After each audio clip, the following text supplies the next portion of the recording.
Salam saudara, kita berjumpa kembali dalam Renungan Harian, edisi 16 Juni 2025. Saudara, renungan ini adalah sebagai respon dan tambahan untuk memperkaya pemahaman kita dari khotbah yang disampaikan oleh Pendeta Apongai kemarin ataupun Guru Injil Mercy di KU 3. Adalah lebih baik kalau saudara menyaksikan dulu rekaman dari khotbah yang kemarin, tapi kalau tidak juga tidak mengapa, dan saya harap renungan ini boleh menjadi inspirasi dan menjadi berkat bagi saudara sekalian. Renungan kali ini saya beri judul Jujur kepada Allah. Mari kita berdoa sejenak. Tuhan, tolonglah kami untuk bisa melihat apa yang Engkau lihat, untuk merasakan apa yang Engkau rasakan berdasarkan firman-Mu, supaya kami boleh melihat diri kami dengan lebih baik dari kacamata-Mu, dari perspektif-Mu. Dan tolong kami itu untuk melihat Engkau tidak memandang rendah hati yang hancur, permintaan tolong, bahkan keputusasaan kami datang kepadamu dalam kelemahan-kelemahan kami. Bahkan dalam ketidaktahuan kami harus berbuat apa. Semuanya itu Engkau tidak pandang hina, karena Engkau adalah Allah yang mengasihi kami. Pakailah hamba-Mu untuk boleh menunjukkannya melalui firman-Mu. Dan berkati kami semua yang mendengar atau yang menyaksikannya, supaya iman kami dikuatkan. Dalam nama Tuhan Yesus kami berdoa. Amin. Saudara, jujur kepada Allah itu paling sulit adalah ketika kita harus mengakui kesalahan atau kegagalan kita atau keputusasaan kita. Mungkin kita berada di satu titik di mana keadaan kita begitu memprihatinkan, yang begitu menyedihkan, yang membuat kita itu merasa malu. Tidak hanya kepada sesama kita, tetapi bahkan kepada Tuhan. Tapi saudara, hari ini saya ingin menunjukkan kepada saudara bahwa Allah tidak tidak memandang rendah setiap keluh kesah kita. Nah, saya akan tunjukkan hal itu, saudara, dengan memberitahu saudara mengenai sebuah data dari kitab Mazmur. Saudara, dari 150 kitab Mazmur, 150 pasal, saudara, hampir 50 diantaranya adalah berisi keluhan, atau disebut juga Mazmur ratapan. Dari 150, setidak-tidaknya ada 48 Mazmur yang berisi keluhan, terdiri dari 42 keluhan pribadi, artinya seseorang yang berkata aku mengutarakan keluhan pribadinya, dan setidak-tidaknya ada 6 di dalam Mazmur itu adalah sifatnya keluhan komunal, yaitu mewakili sebuah bangsa atau bangsa Israel, saudara. Jadi dari 150 Mazmur, minimal ada 48 Mazmur berisi keluhan. Jadi saudara, sebetulnya Allah itu tidak melarang kita untuk mengeluh. Sekalipun dia juga memerintahkan kita untuk bersukacita senantiasa, untuk selalu punya pengharapan di dalam dia. Tetapi sebetulnya Tuhan itu juga tidak memandang rendah kalau kita datang dengan jujur di hadapannya, mengakui apa yang kita rasakan, apa yang kita pikirkan. Atau dengan kata lain, kita datang dengan sikap hati yang jujur. Tetapi saudara, inilah yang justru menjadi esensi pokok dari ibadah. Yaitu bukan dengan topeng, bukan dengan sikap yang munafik. Saudara, sikap munafik itu bisa dalam bentuk kita merasa lebih rohani daripada keadaan yang sebenarnya. Tetapi juga bisa dalam bentuk kita tidak jujur di hadapan Tuhan mengenai keadaan kita yang sebenarnya. Saudara, ini hanya dari kitab Mazmur. Belum kalau kita melihat dalam cerita-cerita tokoh-tokoh Alkitab, bahkan di dalam firman Tuhan ada satu kitab yang diberi nama kitab ratapan, saudara. Nah, jadi poinnya adalah, mari kita datang jujur kepada Tuhan. Saya kutip salah satu saja dari Mazmur 69, ya. Di dalam Mazmur 69 ayat 29, tetapi aku ini tertindas dan kesakitan. Keselamatan daripadamu ya Allah kiranya melindungi aku. Itu di ayat 29. Kalau saudara baca Mazmur ini dari awal, kita akan melihat isinya adalah keluhan-keluhan kepada Tuhan. Tapi saudara, dalam keluhan-keluhan pemazmur, seringkali juga kemudian diakhiri atau diikuti dengan sebuah keyakinan iman. Artinya Tuhan belum menolong, tetapi mereka sudah memuji Tuhan. Karena inilah yang dinamakan dengan iman. Inilah yang disebut dengan pengharapan. Kepercayaan bahwa Allah itu sebetulnya sanggup, Allah itu maha kuasa. Tetapi mereka bisa datang mengakui kepada Tuhan apa yang menjadi keluhan-keluhannya. Karena Tuhanlah tempat persandaran kita. Tuhanlah Bapa kita. Di dalam ayat 31, aku akan memuji-muji nama Allah dengan nyanyian, mengagungkan Dia dengan nyanyian syukur. Pada pemandangan Allah, itu lebih baik daripada sapi jantan, daripada lembu jantan yang bertanduk dan berkuku belah. Artinya, di dalam kesesakan, menyampaikan keluh kesah kita kepada Tuhan, tetapi juga kita punya iman, dan di sana kita memuji-muji Tuhan, itu bagi Tuhan lebih baik daripada sekedar mempersembahkan kurban. Ya, Tuhan melihat hati yang hancur itu adalah kurban yang hidup. Lihatlah orang-orang yang rendah hati, itu ayat 32. Dan bersukacitalah kamu yang mencari Allah, biarlah hatimu hidup kembali. Artinya orang yang dalam hidupnya masih belum mendapat pertolongan Tuhan, tapi berani jujur dan memuji Tuhan, kamu carilah Allah, biarlah hatimu hidup kembali. Artinya ada semangat kembali. Sebab Tuhan mendengarkan orang-orang miskin dan tidak memandang hina orang-orangnya dalam tahanan. Di Pemazmur memberi gambaran orang-orang yang miskin dan juga orang-orang yang sedang dalam tahanan. Berarti mereka sedang dalam kondisi yang menyedihkan, dalam situasi yang tidak mengenakan.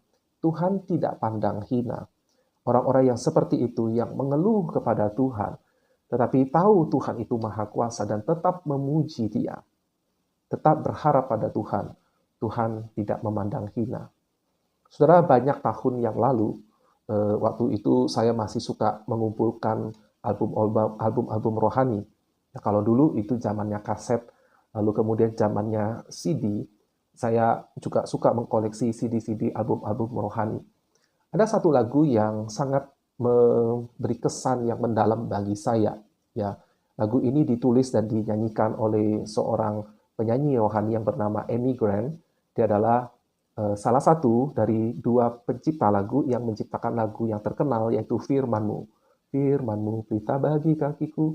Lagu itu dia ciptakan bersama seorang rekannya yang bernama Michael W. Smith. Nah, saudara, dalam salah satu albumnya, sudah banyak tahun yang lalu, ada sebuah lagu yang berjudul Better Than Hallelujah. Artinya, saudara, lebih baik dari Haleluya. Nadanya begitu sendu, nadanya begitu sedih, saudara. Tetapi pesannya itu begitu kuat, ya, begitu berkesan kepada saya, dan ini cocok ya dengan apa yang sedang kita bahas pada renungan kali ini. Saya akan bacakan liriknya buat saudara, dan ini sudah langsung diterjemahkan ya. Tuhan menyukai lagu pengantar tidur dari seorang ibu yang menangis di tengah malam. Lebih baik daripada haleluya.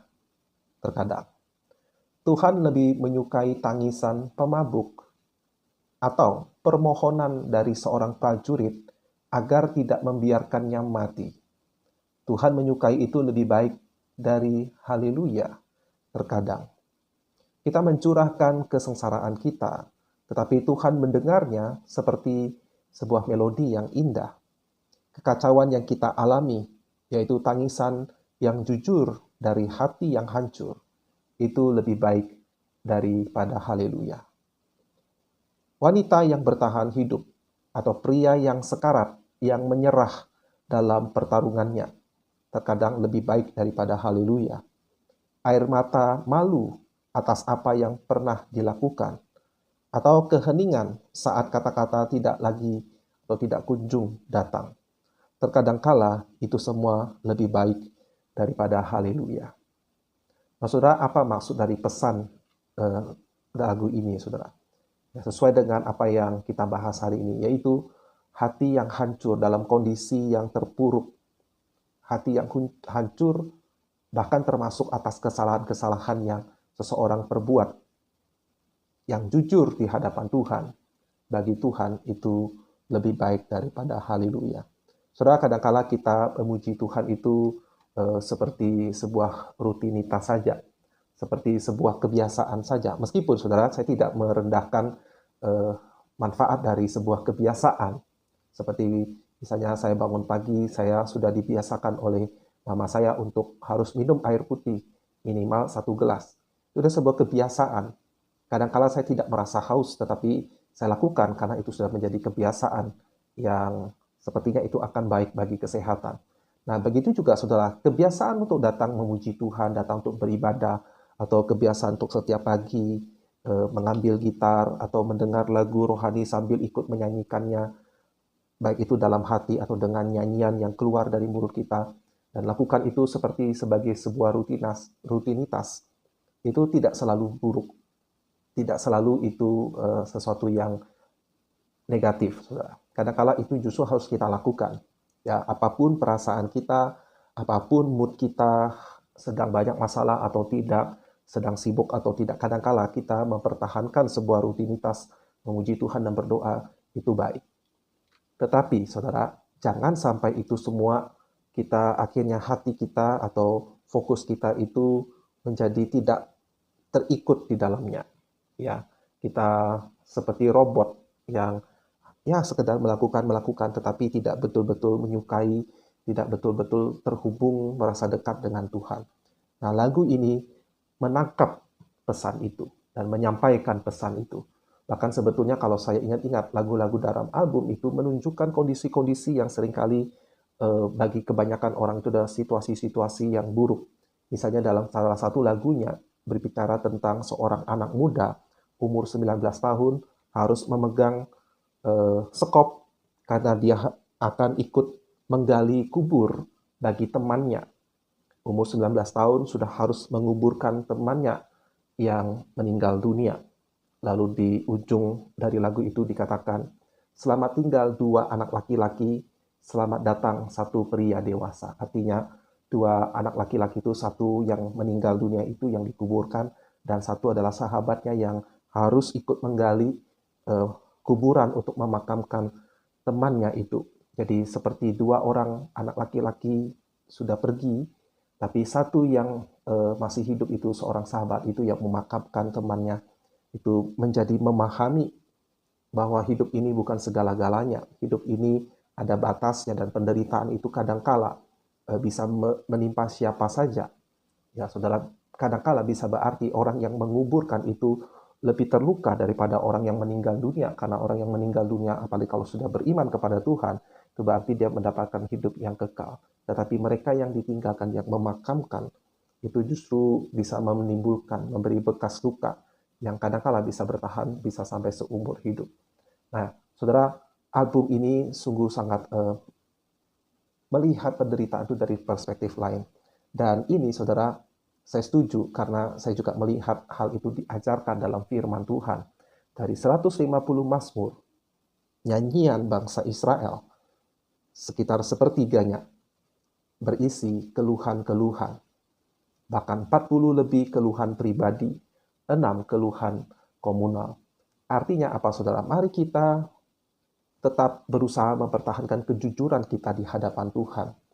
Meskipun ada kalanya kita harus mendorong jiwa kita untuk menyanyi lagu yang semangat, lagu keyakinan iman, deklarasi akan kemenangan di dalam Tuhan, supaya jiwa kita yang sedang gundah gulana itu bisa dibangkitkan kembali. Ya, dikatakan itu kita harus berani, ya, supaya kita hidup kembali hati kita, dari pemazmur tadi katakan. Tapi mari kita juga selalu berusaha jujur di hadapan Tuhan. Saudara, untuk jujur di hadapan Tuhan, sejak kejatuhan manusia di Taman Eden, nenek moyang kita Adam dan Hawa, manusia itu sulit untuk jujur, untuk mengakui keadaan dirinya yang sebenarnya kepada Allah. Itu sebabnya kenapa kita juga sulit untuk jujur akan keadaan kita kepada sesama kita, kepada para pemimpin rohani kita, atau kepada sesama kita, rekan-rekan sejawat kita. Sulit bagi kita untuk jujur. Lebih mudah bagi kita untuk mengambil topeng, dan ketika ditanya apa kabarmu, kita jawab baik-baik saja. Tetapi kita sebetulnya dalam hati ada kegundahan, ada kesulitan, ada kemarahan, ada kesedihan, ada kekecewaan. Tetapi mari saudara kita berusaha untuk mengakui kepada Tuhan. Dan kalau kita bisa jujur kepada Tuhan, akan lebih mudah bagi kita untuk mengakuinya kepada sesama kita, terutama kepada orang-orang yang mengasihi kita dan juga yang kita kasihi. Dengan jujur kepada Allah, maka kita bisa jujur pada diri sendiri dan kita berani menghadapi sesama. Kiranya kita jangan putus asa, dan baiklah Kita ingat salah satu pesan dari firman Tuhan melalui Rasul Paulus pernah berkata, malah kita saling mengakui dosa kita. Ketika kita mengakui keadaan-keadaan kita. Dan ini boleh menjadi penolong bagi kita. Tidak perlu berpura-pura. Tidak perlu pura-pura kuat bahkan. Tapi biarlah kita saling menguatkan, saling menghibur, saling mengakui akan kondisi kita yang sebenarnya. Dan disitulah ikatan kasih itu justru menjadi semakin lebih kuat, lebih erat. Kita tahu bahwa kita akan lebih mudah merasa dekat. Kita lebih mudah untuk percaya kepada orang yang berani mengakui kelemahan-kelemahannya, ketimbang orang-orang yang sulit untuk mengakui kesalahannya atau kegagalannya atau kekecewaannya. Baiklah, kita jangan harapkan orang lain yang mulai lebih dahulu, tapi kita sendiri, mulai dari diri kita. Dan semoga berani untuk menjadi rentan itu.